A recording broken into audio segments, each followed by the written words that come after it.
tire chains rattled against the wheel wells of my Ford F-350 as I pulled into my driveway in Cascade Heights, Colorado, a gated community nestled in the foothills just outside of Boulder.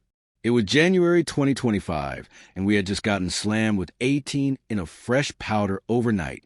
The roads up here were treacherous, even the main highways, and I had been pulling double shifts at the fire station for the past 36 hours, responding to accidents and medical emergencies across the county. I was exhausted. My eyes burned from lack of sleep. My muscles ached from hauling equipment through snow drifts, and all I wanted was to collapse into my bed and sleep for the next 12 hours straight.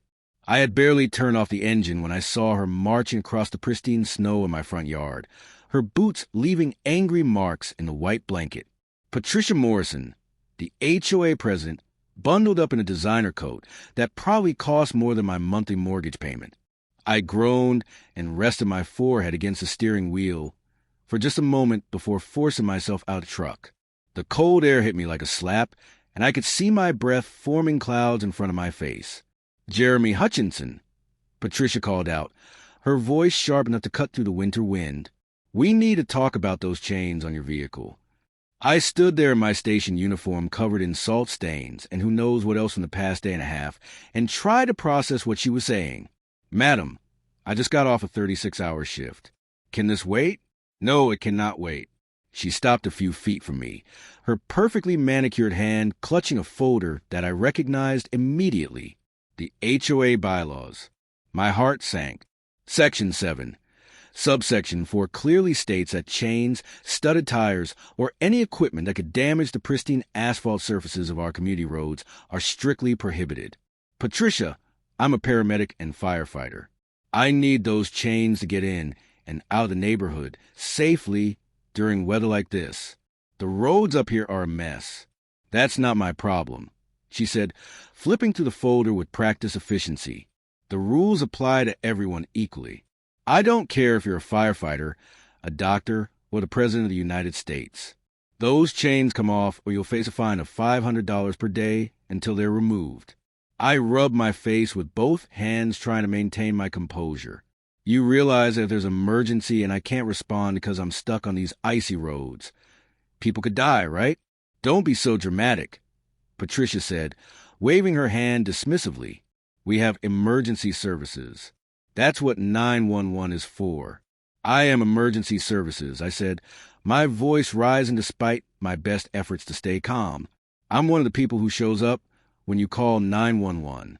Well, when you're off duty, you're just another resident and you need to follow the rules like everyone else." She pulled out a bright pink violation notice from her folder and handed it to me. "You have 24 hours to remove the chains.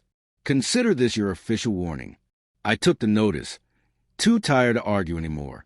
"Fine, whatever. Can I please go inside now?" "See that you take care of it," Patricia said, turning on her heel and making her way back across my yard, leaving those angry boot print behind. I trudged into my house, dropped my gear by the door, and headed straight for the bedroom. I set my alarm for 18 hours later because I had another shift starting at 6 o'clock the next evening, and I crashed hard. When I woke up, it was already dark outside. I had slept through most of the day, and I felt marginally more human. My phone showed 6 missed calls. 3 from the station about scheduled changes, 2 from my brother asking if I wanted to grab dinner sometime this week, and 1 from an unknown number that had left a voicemail. I checked the voicemail first. "Mr. Hutchinson, this is Deborah from the Cascade Heights HOA Administrative Office. We're calling to follow up on your violation notice issued yesterday. Please contact us at your earliest convenience to confirm compliance. Thank you." I deleted the message and headed to the shower. The hot water felt like heaven on my sore muscles, and I stood under the spray for a long time to try to work out the knots in my shoulders. When I finally got out and dried off, I made myself a quick meal of eggs and toast, checked my gear for the upcoming shift, and headed back out to my truck. The chains were still on. I had honestly forgotten about them in my sleep-deprived state yesterday, and now I stood in my driveway, looking at them in the dim glow of the streetlights. The roads were still covered in packed snow and ice. The temperature had dropped below freezing again, and the forecast called for another storm system to move in over the weekend. Removing the chains wasn't just inconvenient, it was dangerous. I pulled out my phone and called the non-emergency line for the county sheriff's office. Deputy Mike Reynolds picked up on the third ring. "Hey, Mike, it's Jeremy from Station 12. "Jeremy, what's up, man? You working tonight?" "Yeah, I head in at 6. "Listen, I've got a weird question. Can an HOA legally prevent me from using tire chains on my personal vehicle if that vehicle is registered as an emergency services vehicle?" There was a pause on the other end. "That's a new one. I'm not 100% sure, but I think there are exemptions for emergency services vehicles, especially during active weather emergencies." "Why? What's going on?" I explained the situation with Patricia and the violation notice. Mike listened quietly, and I could hear him typing on a keyboard. "Okay, so here's the thing," Mike said after a moment. "Colorado has pretty clear laws about emergency vehicles and the equipment they're allowed to use. If your truck is registered as an emergency services vehicle, which I'm assuming it is since you responded to that pileup on Highway 36 in it last month, then the HOA can't prohibit you from using necessary safety equipment. That would be like them telling a police officer they can't park their squad car in their driveway." That's what I thought, but I wanted to make sure before I pushed back. "Yeah, definitely push back, and if they give you any trouble, have them call us. We'll straighten it out. Actually, you know what? Let me send you the relevant statute numbers. That might help."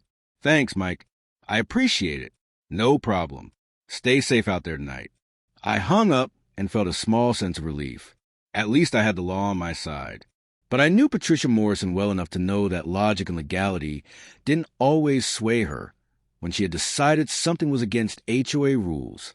I climbed into my truck and headed to the station, the chains making their familiar sound against the road.